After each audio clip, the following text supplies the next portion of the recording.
Pernahkah Anda merasa uang di tangan terus menipis padahal omset terlihat stabil? Atau sebaliknya, gudang penuh barang tapi rekening bank kosong saat ada kebutuhan mendadak?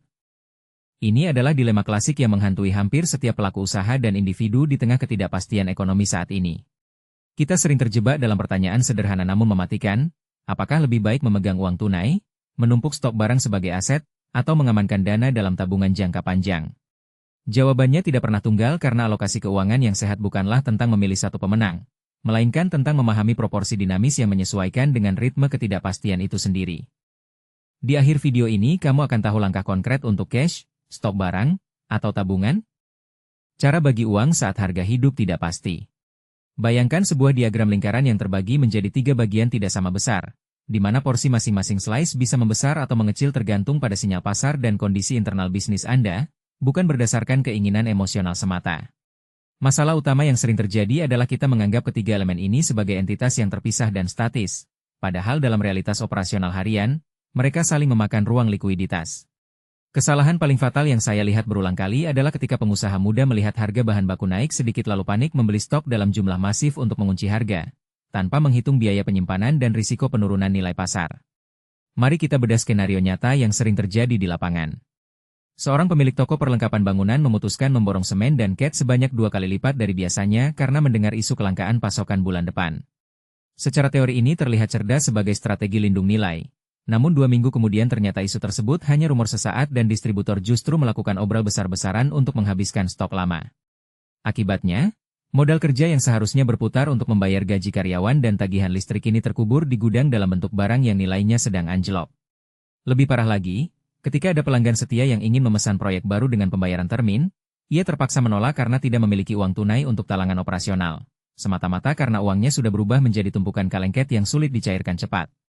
Kondisi ini membawa kita pada jebakan psikologis yang jarang dibahas secara terbuka, yaitu ilusi keamanan dari menimbun uang tunai versus keberanian strategis dalam membelanjakannya. Banyak orang merasa aman melihat saldo rekening yang besar, sehingga mereka menahan pengeluaran produktif karena takut masa sulit akan datang. Padahal dalam inflasi tinggi, uang tunai yang didiamkan sebenarnya sedang menyusut daya belinya setiap hari. Sebaliknya, ada juga tipe pengusaha yang merasa bersalah jika tidak segera memutar uang ke dalam stok atau investasi alat, padahal arus kas masuk sedang melambat. Keseimbangan mental ini penting karena keputusan finansial yang diambil dari rasa takut atau euforia selalu berujung pada kesalahan alokasi.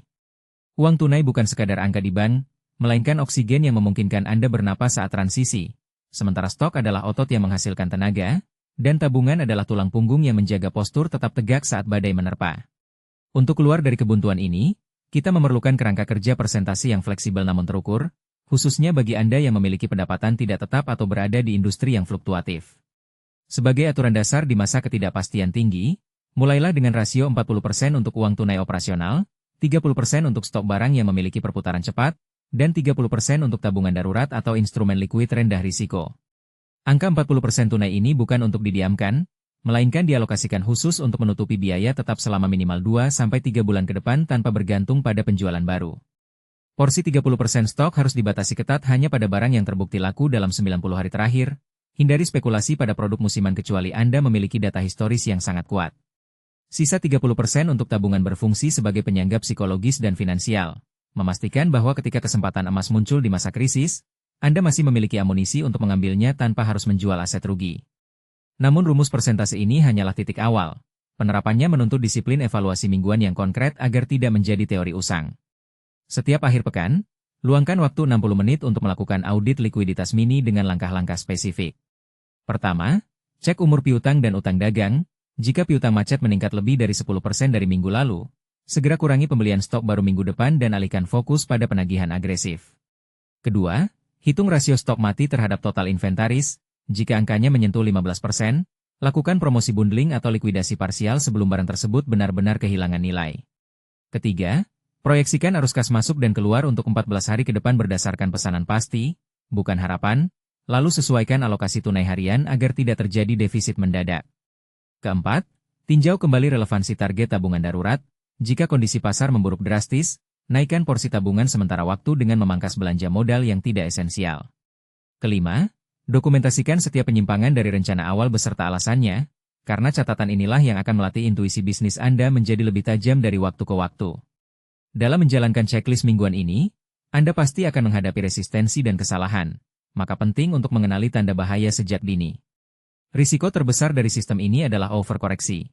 Misalnya saat melihat penjualan turun sedikit Anda langsung menghentikan semua pembelian stok sehingga ketika permintaan pulih, rak Anda kosong dan pelanggan lari ke kompetitor. Cara mengoreksinya adalah dengan menerapkan batas toleransi deviasi. Misalnya perubahan alokasi maksimal 10% per minggu kecuali terjadi kejadian luar biasa. Risiko lainnya adalah analisis paralisis, di mana Anda menghabiskan terlalu banyak waktu menghitung rasio tetapi lambat dalam eksekusi keputusan. Solusinya adalah tetapkan ambang batas otomatis. Jika stok barang habis di bawah level pengaman tertentu, beli ulang sejumlah standar tanpa perlu rapat evaluasi panjang lebar. Ingatlah bahwa sistem keuangan yang baik adalah yang mendukung kecepatan pengambilan keputusan, bukan yang memperlambatnya dengan birokrasi perhitungan yang rumit. Evaluasi keberhasilan strategi ini tidak boleh hanya dilihat dari besarnya saldo akhir bulan, melainkan dari ketahanan bisnis menghadapi guncangan. Indikator kesehatan yang sejati adalah seberapa cepat Anda bisa bangkit setelah mengalami kerugian tak terduga, atau seberapa tenang Anda menghadapi musim sepi tanpa harus berhutang bunga tinggi.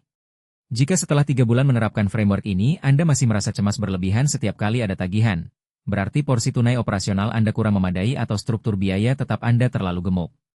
Sebaliknya, jika gudang selalu penuh tapi keuntungan bersih stagnan, artinya efisiensi konversi stok menjadi kas bermasalah dan perlu ditinjau ulang strategi penetapan harga atau saluran distribusi. Kalau pola ini mulai terlihat, kamu bisa memperbaikinya dari bagian yang paling dekat dengan hidupmu. Perbaikan bertahap sebesar 1% setiap minggu jauh lebih berkelanjutan daripada revolusi radikal yang seringkali gagal dieksekusi karena keterbatasan kapasitas tim dan mental. Pada akhirnya, seni membagi uang di masa tidak pasti adalah tentang menerima bahwa kita tidak bisa mengendalikan eksternal, namun kita punya kendali penuh atas respons internal. Fleksibilitas adalah mata uang termahal di era volatilitas ini, dan kemampuan untuk menggeser alokasi sumber daya dengan cepat tanpa kehilangan arah strategis adalah kompetensi yang membedakan bisnis yang bertahan dengan yang gulung tikar. Jangan biarkan ketakutan akan masa depan melumpuhkan tindakan hari ini, dan jangan pula biarkan keserakahan akan keuntungan instan mengorbankan fondasi keselamatan jangka panjang. Mulailah dari audit kecil minggu ini, uji coba rasio yang disarankan, rasakan dampaknya pada ketenangan pikiran dan kelancaran operasional, lalu sesuaikan dengan konteks unik usaha Anda sendiri. Saya ingin mengajak Anda merenung sejenak, dari ketiga komponen uang tunai, stok, dan tabungan, manakah yang selama ini paling sering Anda abaikan atau salah kelola tanpa sadar? Bagikan pengalaman atau tantangan spesifik Anda di kolom komentar, karena diskusi terbuka tentang kegagalan dan keberhasilan nyata adalah cara terbaik kita belajar bersama menavigasi ketidakpastian ini.